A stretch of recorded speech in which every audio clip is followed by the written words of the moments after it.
everyone, and welcome to Be Inspired, a podcast brought to you by Blue Balloon Theatre. And you've probably guessed it by the title, but our aim is to inspire you with various creative chats with artists in this industry, through stories and just their experiences, really. And today I am absolutely thrilled, genuinely thrilled to introduce Little Strings, or Claire. Hello, thank you for having me. You are so welcome. It's so cool that you've got two titles.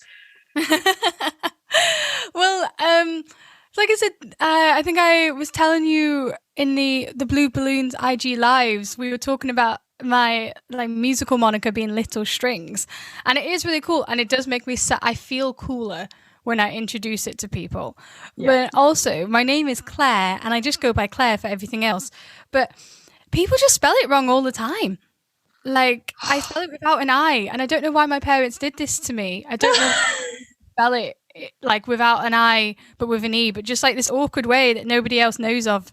And so like, I was just sick of going to events, and then, you know, the venue would be like, we'll make the poster. And I'm like, okay, just to clarify, this is how I spell my name. And then you get there and it's like spelled differently. And you're like, well, that one person that wanted to find me on Facebook's not going to find me now. Yeah. No, I've been there. I have the same issue because my stage name is not my real name, and it is a very confusing name. It is Fithian. I've had Fridge before. I've had Python before. You know what? I might stick Python. I can't see how someone could get to Fridge. That's quite a leap. Yeah, no, it is. I mean, who knows? They might have been taking the mickey there, but either way, it is. I feel your pain because it's it's a difficult thing having like one of those names where people are like, wait, how do you spell that? Is it this way or is it this way? And then I always feel so bad when I have to correct people, and I sometimes don't. I only correct them when I absolutely have to, when it goes on a post or something, then I say. But like the rest of the time, it's just email exchanges with people, and my name's in my email, and I sign off with my name, and then they just go, "Hi, Claire," and they spell it the other way, and I'm like, "Oh well, this is really how this conversation goes." But it also helps because I've got so many hats and so many different things that I like to do, and so many different avenues of creativity. So it helps sometimes to like have certain names for things and do just a little bit of compartmentalizing, even though they sort of all flow together at the end of the day. Yeah, no, definitely. Which, I mean, you've kind of touched upon it there. You are a woman of many talents, most definitely. So let's chat about you, because, I mean, for anyone listening who maybe doesn't know who you are, let's chat about you and what it is that you do as a creative, because, I mean, I'm itching to hear this as well. I get so excited when people do this. Thank you, Becky. You're too kind. I do music, and I work as a singer-songwriter under Little Strings. But I also write with other friends as well. I write with my friend Jordan Castillo quite a lot, and I just sometimes do that under Little Strings. Sometimes do that under Claire Louise Roberts, and then under Claire Louise Roberts, I am a writer. And I write plays and I write poetry, and I have a poem at the moment in an exhibition and a piece of creative writing, which just blows my mind. And then I also do acting as well. So it's like acting, writing and music. And I tend to write original music that's separate to playwriting, but I do sometimes mix the two and do a bit of acting musicianship, which I prefer. I really like acting musicianship, but if I could say it right. And I do like musical theatre. My degree was drama and musical theatre. But I remember reaching a point on my degree where I was like, I want to sing my own songs. I don't want to sing all these other songs. These aren't my songs or my stories. And it's like, it's called acting. But I do really enjoy musical theatre. But I prefer to sing my own songs.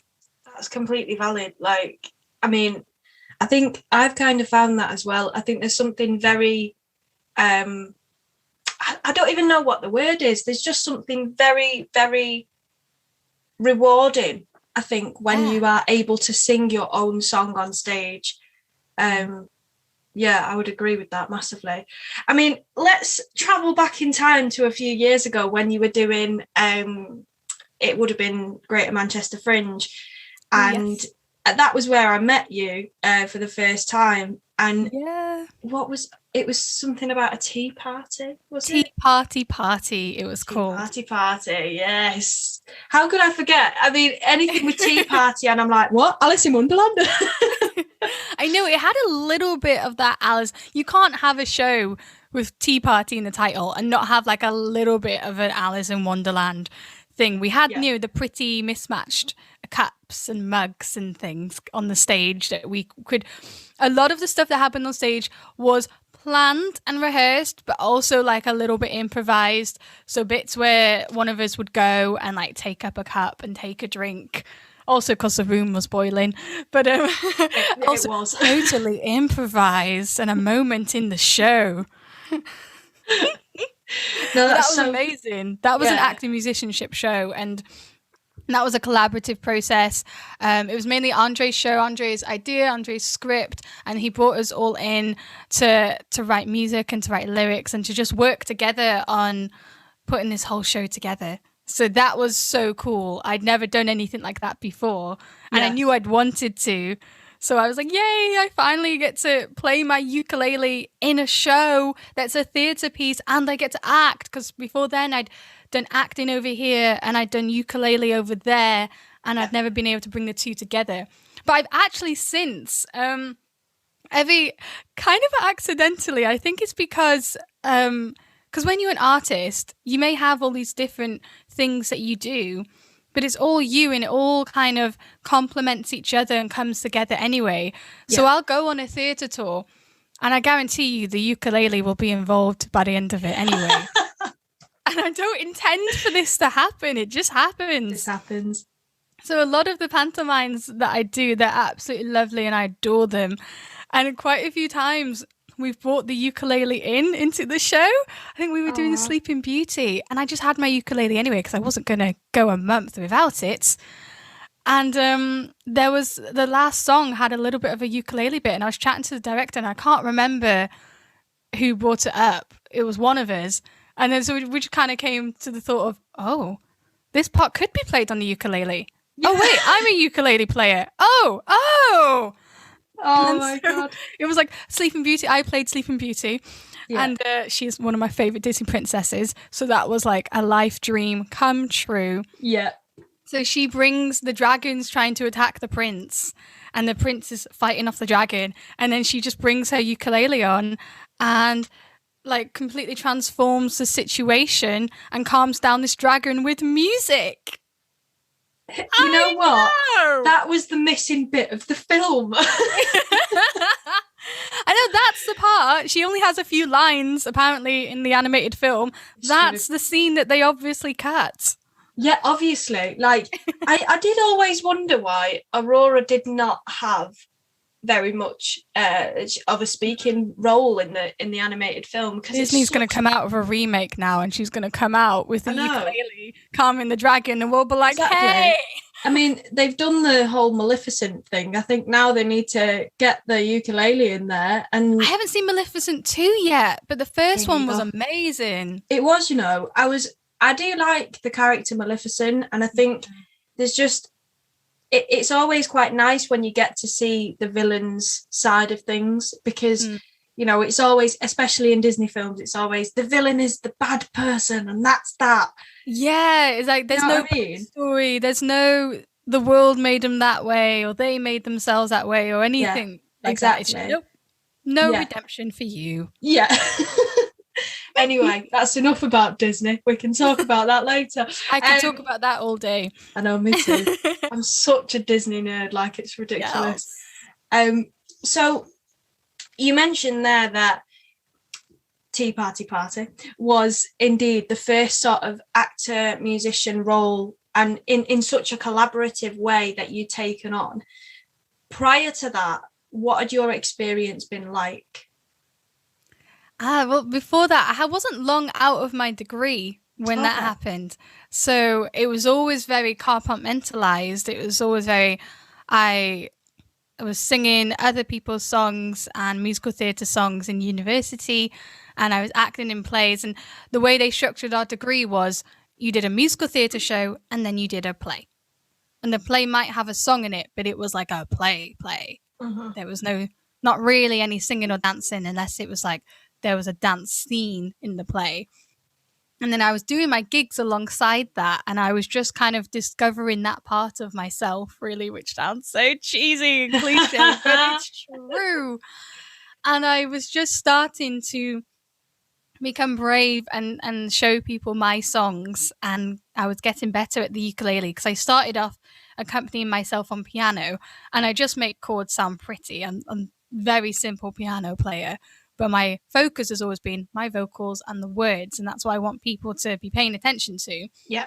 But I'm very small, and trying to carry my terrible little keyboard, my little 5-octave keyboard around with me to all these gigs just wasn't really doing it.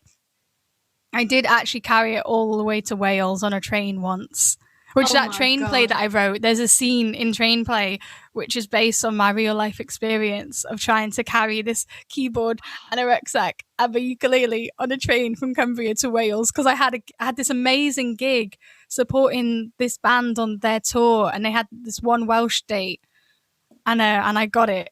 So I was like, amazing. It, felt like nothing to me to carry my keyboard all the way there, because I was like, because I've got this gig. Yeah. I was like super excited. But practical reasons, and just because I fell more in love with it, the ukulele became my thing, and it sort of became the thing I was known for, where Little Strings sort of came from. So my friend Andre was doing the show, and we were at this it's called Speakeasy in Carlisle, and it's amazing. And it's basically just like an open mic for poetry and any forms of creativity. And we were both there, and he was doing some stuff and I was doing some stuff, and he was telling me all about his show. And I was like, oh, that's so cool. And he was hearing more about my music. And then later on, he was like, do you want to join the show? And I was like, I was really hoping you'd ask. Hey, you don't ask, you don't get. Yeah, I've learned that, and I'm terrible at asking. I am like the worst person to ask if I'm going to be paid for a gig, because I was doing lots of gigs in Carlisle at the time, and I'm so bad at like just asking. I do it, and it's very much out of my comfort zone to be that forward, but I've learned over time and through making the mistakes and through missing out on things because I didn't have the courage to ask. I've learned that you do miss out if you don't do that, and you just, like a character, you just have to pretend you are that confident. And absolutely. I do like my work at the end of the day. I was thinking about that the other day. I really am a fan of the stuff that I do. And I think you should be as an artist. At first, it was really uncomfortable to be such a fan of my own work, because I was like, oh no, that should be wrong. I should be more humble. I should like have a bit more imposter syndrome about that. And I have imposter syndrome about everything else surrounding the work, about whether I would like make it and be a good performer and artist. But when it comes to the actual work that I've made, I'm like, nah, I made a good one. I like that. Yeah, no, I completely agree. And there's something in that. I think I found that recently, actually, is that, for example, poetry. I've written so many poems now. You're a great poet. I love your poetry. Oh, it's too early for compliments. But I've written that many now that that sort of imposter syndrome, I feel, has gone, because I've established myself within the poetry community of Manchester and a little bit further out. And I think it's just that thing of, if it wasn't good, it wouldn't be getting this kind of attention. It wouldn't be, it wouldn't be maybe as successful as it is. And obviously that success comes from yourself, like, because you have to believe, as you do with your work, you have to believe your work is good to even put it out there to begin with. And I think I've definitely learned that recently, just the fact that you're still humbled by the opportunities that you get, but you believe that your work is good. I think that's quite a nice, it's sort of a happy medium to... I think that's a perfect way of putting it. Yeah. I feel that way with pretty much all my projects and Tea Party Party. Mm. You know, I was so glad to be asked, but then I was really humbled by that and getting to work with so many other amazing performers and musicians. Yeah. But I was also really proud of some of the work that we've made and some of the arrangements that I got to do for some of the songs. I'm like, yes. When I hear everyone singing it and playing it, that's an amazing feeling. Yeah. I think every artist should experiment with writing their own work. Absolutely. And making their own work. Because once you finally make something that's good, which will be like the 500th time that you've made something. But once you finally made something good and you see other people performing it or enjoying it and appreciating it, it's just like, you can't buy that feeling. It's amazing. There's nothing else like it in the world. Yeah. Well, there you go, folks. You've had 2 podcasts in a row now where people have told you to go and write your own stuff. So I think that is your cue to go and write your own stuff. And of course, go do it. And of course, return to this podcast when you've written something, because we've got more inspirational stuff coming up. Exactly. But let's talk about you getting into this industry and getting into creativity, because something I like to ask our guests is, was there a poignant moment within your life where something happened and you sort of realised that this industry was the one for you?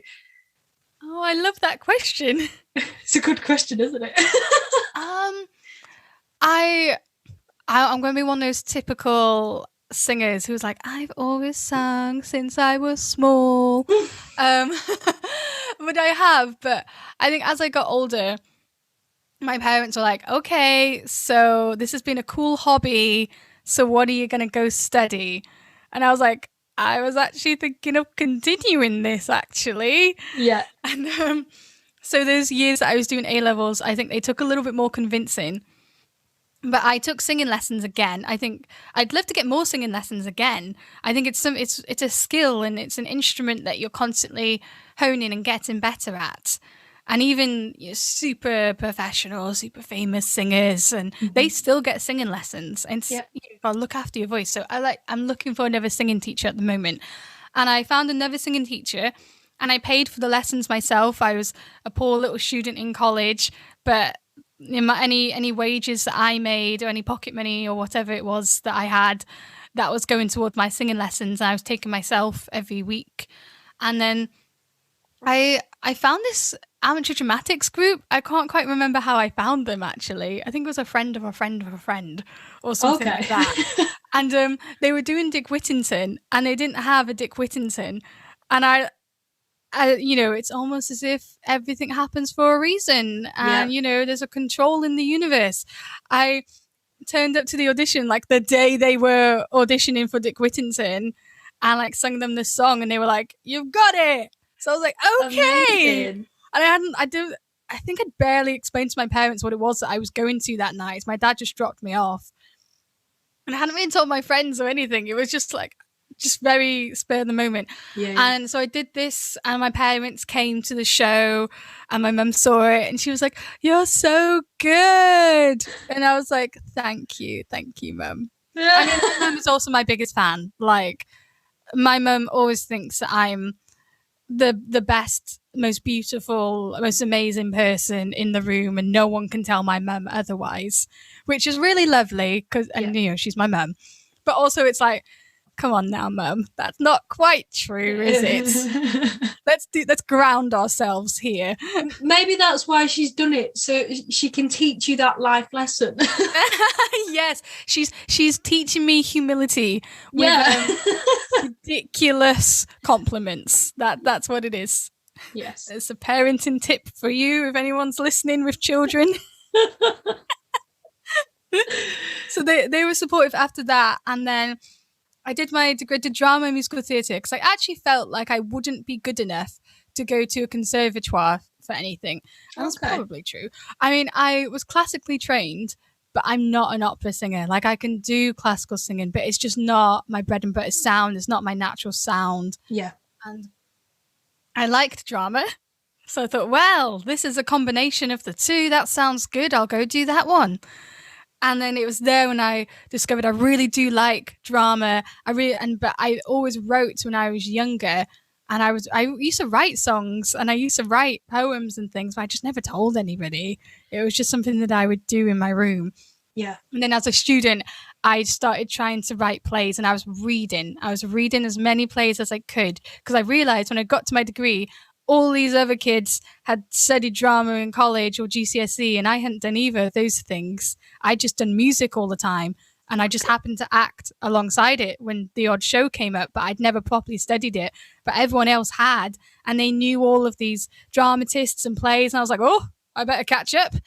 So I would go to the library, especially my first year, and any books that the drama tutor recommended, I would take them all out of the library and I would just go home. And like for the first hour or so when I got home, I would just read, and I would read about all this. I'm such a geek, and I know this about myself. And it's not a bad thing. I fully embrace my geeky and nerdiness. And I would just read loads of plays, and I discovered loads of writers that I liked. I discovered Samuel Beckett, and he is one of my favorite playwrights now. And we then went on to study him, which was amazing.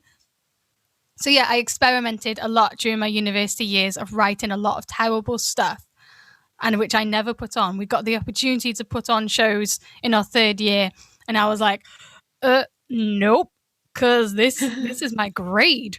So I could put on a terrible show and make all the mistakes and learn a lot, but my grade isn't going to tell you that, and I'm going to have to live with this grade for quite a while. So I was way too scared to do that. But then after university, I had more courage to, I think because I was already putting my songs out there and getting used to that, and I'd gotten over the fear of the vulnerability of sharing stuff with people through my songs, and I'd started to decide where the line was of how much I was willing to share publicly. So it made me braver to show my plays. And I think just it's one of those things where the more you do it, the more you show your work to people, like you were saying with your poetry, the less scared you are of doing it. And I have a group of friends and a group of creatives who all my work kind of filters through them anyway before I show it to anybody else. Any song I write, any play I write, they read it all, or they listen to it all and give me feedback before it goes public. That's amazing. That's such a good way of doing it, isn't it? Like, it's I can't stress enough how important this is. No matter how good you think a piece is, confront someone else about it before you share it. And it's not in a thing of, I'm not saying whoever's listening, I'm not saying that your work is bad. It's not. It's just that getting somebody else's opinion, it's another set of eyes. It's another experience of the world and, of living. And sometimes somebody else can pick up on something that you've completely missed. Yeah. And it's just, there's always room for improvement. Exactly. Artwork is very organic. It's always evolving and changing. That's just the nature of what it is. Yeah. So you can always rewrite things and go back. Yeah. And my songs aren't the same now, even though I've recorded some of them on my EP, which is on my Spotify. But when I play them live now, when I play Bump in the Road live, that's different to how it sounds on the music video or how it sounds on the EP. Yeah. And it's just natural. It's just that song's a couple of years old now. So I get bored if I have to play it the same way. Exactly. So it evolves, it changes. I know that's happened with my own play Pill, which it's been worked and reworked, and we've researched and developed, and we've done all kinds of things to it. And now it's in a completely different place than it was 5 years ago. And I bet you it's so much better in your eyes to what it was 5 years ago, because you've gone through that reworking process. Yeah. I think because it was the first thing that I ever had the courage to write, at first I was like, okay, well, I've got these scenes and I don't really know what to do with them. Whereas now I've written a lot more than I originally thought I would, because I wouldn't have classed myself as a writer ever. And I think now that I've written so much, it's that thing of going, actually, I am much happier with where it's at, because it represents me in a much better light, and it represents other people in a much better light as well. So, it's a good bit of advice that really just take your time with whatever it is that you're writing, and put it out into the world when you feel the most happy with it. And you know, don't stress about what other people may think of it either. Like if someone you pass it on to says, oh, actually, I don't really like that bit, okay, that's fine. Don't get mad about it. Don't get upset about it, because And it doesn't mean you have to change it because they don't like Exactly. it, but it could be something that you might want to look at and why they didn't like that bit. You know, if this is a trusted friend that you're sharing your work with and you want their feedback, you also want their criticism. I don't like it when people are just like, I liked it. I thought it was really good. And you're like, well, that's very kind of you. Thank you. But I'd really love for you to find something wrong with it. Yeah. Please tell me what to change. Yeah. So I have just a couple of friends and they're so good and I love them. And some of them aren't typical creatives. Some of them aren't into plays or anything like that. And some of them really are. And I have a good mixture of people that I send it to. And my friend Ben is a very good test, basically, because he loves music, he loves drama, but you know, he's not into it at all himself and he can't play anything himself or whatever. So I know that if he likes it and he thinks it's good and he understands what the thing was that I wanted to get from it, then that's the audience that I'm hitting, really. I trust lots of creatives to appreciate all the different artistic things, all the different tricks and techniques. I trust them to appreciate that anyway because they'll recognize it. But it's like just the regular everyday person that I'm trying to reach with my work. So if he likes it, I know I'm on a good track, basically. No, that's a good shout, definitely. So let's chat about your sort of experiences as a creative, and specifically any that have really stayed with you and really sort of, I guess, has there been any experiences that you've had where you've gone, wow, that was really special? Yes. I love all these questions. Thank you, Becca. I got to do this gig in Carlisle a couple of years ago, and I was opening for their new event called Launchpad, which was all about putting on local, local acts that are really good with like decent followings and things, and just giving local acts that push. And I got an email from them, and this is going to sound so glamorous. It wasn't as glamorous as it sounds, but I was doing a theatre and education tour in France and Europe at the time.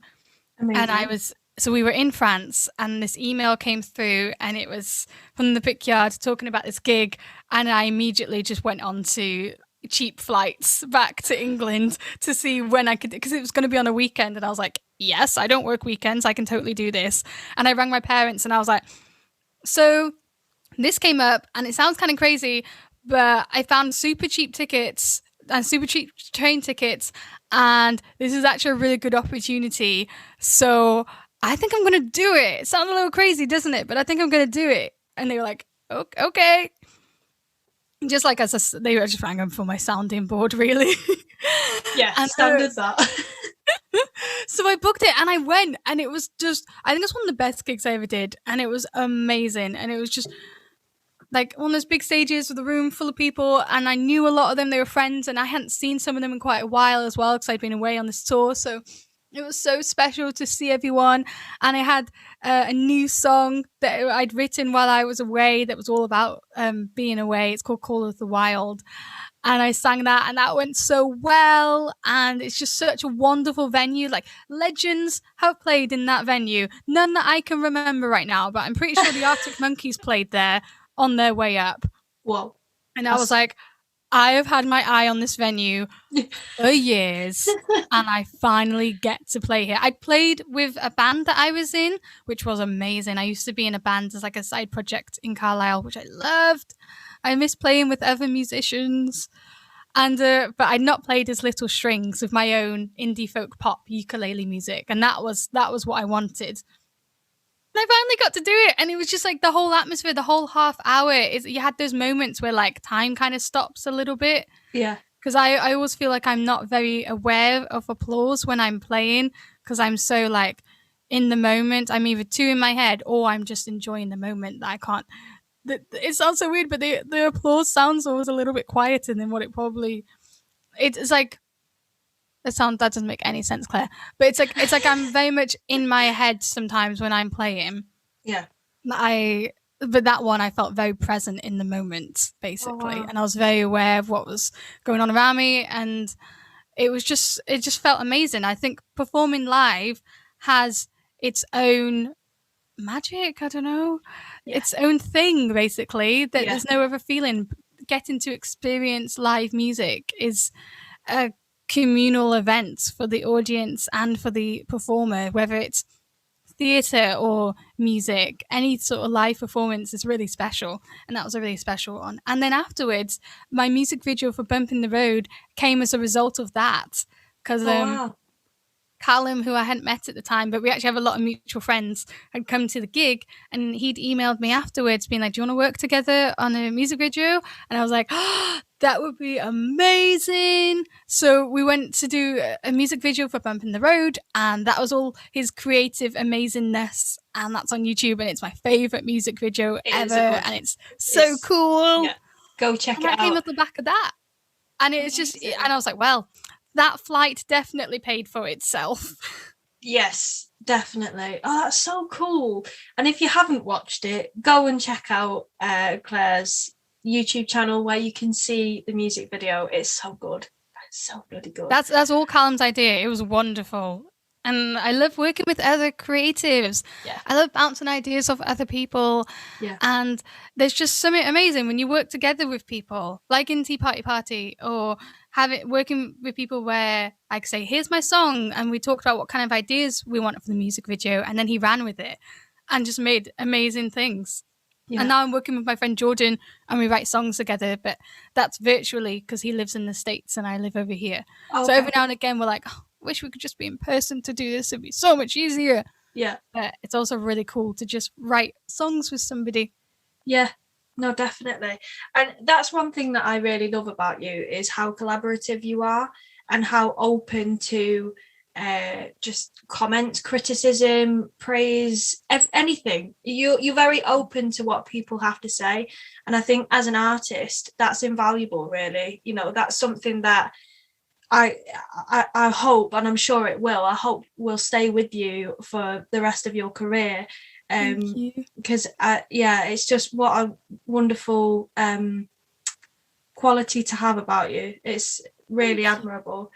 I think if you like your work that you're making and you believe in the work that you're making and you like it, I think it makes taking other people's opinions a lot easier. Yeah. But then, like you said before, you have to learn that you need the criticism as well. You have to learn to like it and to not even like it, just learn to appreciate it. You know, someone's taken the time to engage in your work. I would much prefer if someone listened to my song and viscerally hated it than if they were just like, yeah, cool story, bro. Yeah. It's so much more offensive if someone's indifferent to my work. If someone, like, you know, has taken the time to pay attention to it and form an opinion on it, I'm glad. Yeah. It doesn't matter if their opinion is in favour of it. If it's in favour of it, I'm like, great, I'm so glad that you appreciated it. That feels really nice. Yeah. But if they're like, they formed an opinion and it's not a favourable opinion, I'm like, okay, cool, everyone's got an opinion. Yeah, exactly. Oh, wise words, Claire. And there's a couple of questions that I wanted to end the podcast on. One of those being, have you got any projects coming up that we can check out?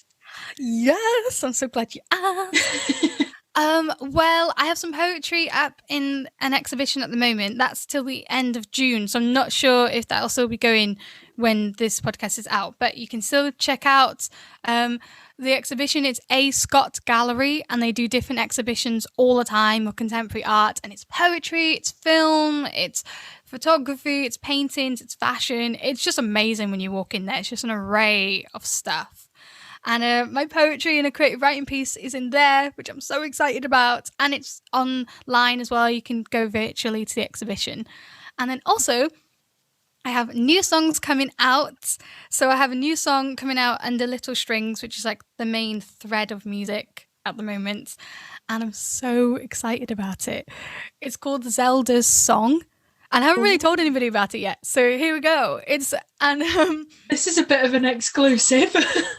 I am such a Zelda Fitzgerald fan, you will not believe. And I wrote this song that's kind of like a poem, kind of like a song that's like based on her life. And wow. I kind of had some basic melody ideas and like a basic chords ideas, and I showed it to Jordan and I was like, this is what I got, but I've written all the lyrics. Do you want to like have a go with something with the tune? And so he's done this amazing stuff with the music and with piano and a little bit of strings. And Becca, it just sounds amazing when I listen to it. He is a talent. Wow. And so I just need to do a vocal take that I like now. I record at home. I've got like all my little equipment here. So I just do my stems, my basic vocal takes at home. And then I send it to people who really know what they're doing to make it sound polished and master it and things. Yeah. So that'll be out some point again, we're not rushing it. I'm not sure. I was aiming for summer sometime. So that's rough aim is like August, but we'll see. It might be a little later. And but I've already got like music video idea plans for that and merch idea plans for that. And I'm just so excited for people to hear it. And it's one of those where I'm like, we wrote a good one. Yeah. I'm really happy with this. I'm really proud of it. I almost don't care if anyone else likes this song or not, but I don't see how they can't like this song because I think it's so good. That's amazing. But I write music that I like. I write music that I like to listen to. Yes. So of course I would like it. But I'm biased. You know what? You be biased because that sounds amazing, and I bet everyone listening and watching will be. They'll be like, wait, I can't wait. I'm subscribing now. No, that's brilliant. And my final question to round off the podcast is, based on your experience within this industry, is there any advice that you would give to anyone that's listening? Yeah. So much. I'm trying to think of one good one. I think if you're studying, I would say just do the best you can in the shows that you're in and don't worry much about what parts you get in the shows. Because, sometimes I got good parts. Sometimes I was in the chorus, which people wouldn't think is a good part, but I still think it's a good part. And, and after I graduated, I went to auditions in London and we were all in the same audition room. Like everyone who got leads constantly, people who never got the lead, we all end up in the same audition room at the end of the day, and they don't care what part you played in your university musical. They just care about what you do when you're in the room. So that's what's important. I'd say just constantly be trying to make work, even if you never show anybody it. I think it's so important for artists to make their own work because it's helpful for you to put it on yourself. That's something for you to be in, and that's something for you to be doing. And if your goal in life is to be signed by an agency and never have to write your own play again and be in somebody else's play, then you can write a play and you can put it on and you can invite the agency to come and see you in it. Or you may just discover that that's a passion of yours and that you're actually surprisingly really good at it. And that could be really cool as well. And you don't even have to be in your own plays. That could be your own source of income. You could give the play to somebody else after you've written it, and then you can go off and do the performing you wanted to do. So I would say keep going to the different avenues of things. Try writing, try performing, try teaching, because you may love that as well. And there's theatre and education things you can do with music and theatre and writing. I'd say try all the things, basically. You're not too good for any of them. None of them are better than each other. I know there's like some weird hierarchy with certain things. Yeah. And especially these days, everyone is like musicians, particularly putting out their own work under their own record labels. We still need agencies and stuff, but we actually don't need them as much as we used to. And that's the movement that's happening now. So I'd get on that while you can. Basically, and just try everything. Yes, I would agree with all of that. And you're absolutely right, just touching upon this sort of wave that's currently happening where actors and creatives are needing agents much less, because there's so many open casting calls or casting breakdowns that are available to you right now online. You know, whether it's on Twitter, Facebook, or like you've got Mandy and things like that. I mean, obviously there's different types of jobs on Spotlight as there is on Mandy, and I guess that's the pull to having a Spotlight, for example. But it's whatever works for you, and as Claire rightly said, try a bit of everything. Like, just see where it takes you, and if it doesn't work, if it does, amazing, that could take you somewhere else. So yeah, I think that's some very sound advice. I hope so. I hope it's helpful to someone. Yeah, I'm sure it will be. Well, it's been an absolute pleasure talking to you this morning, and if we want to find you on social media, where can we find you? Thank you so much, Becca. It's been amazing. Thank you for all that Blue Balloon does. I love you guys. I love you. You can find me at Little Strings Music. That's my handle for all the social things. On my Instagram, I also post about other writing projects as well, so you can find more of that on there. And then my website is clairelouiseroberts.com, and it's Claire without an I, but with an E. Do not forget, there's no I and it has an E on the end, okay? Do not upset Claire, okay? They'll be typing in the wrong website and you won't find me. Oh, thank you so much again, Claire. Honestly, this has been such a joy. And for everyone that's listened to the podcast on Spotify, Anchor, Google Podcasts, Apple Music, all the things, thank you so much. Make sure you follow us on those platforms. And if you've been watching on YouTube, then you've seen me royally mess that sentence up. And thank you so much for watching. Leave a like on this video, comment down below. We would love to have a chat with you, and subscribe to our YouTube channel. We've got all our podcasts available to stream on there as well. But until the next time, Claire, it's been a pleasure. Thank you.